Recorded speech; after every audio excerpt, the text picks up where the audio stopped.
నాన్నగారు అంటే నాకెంత ఇష్టమో మీ అందరికీ తెలుసు.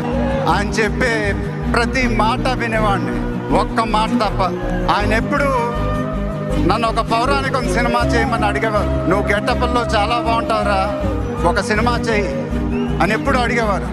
ఆ మాట ఎందుకో నేను ఎప్పుడు వినలేదు. ఇవాళ నా మాటలు ఆయన వింటూ ఉంటారు. ఆయన ఆశీస్సులు ఎప్పుడూ మనతోనే ఉంటాయి.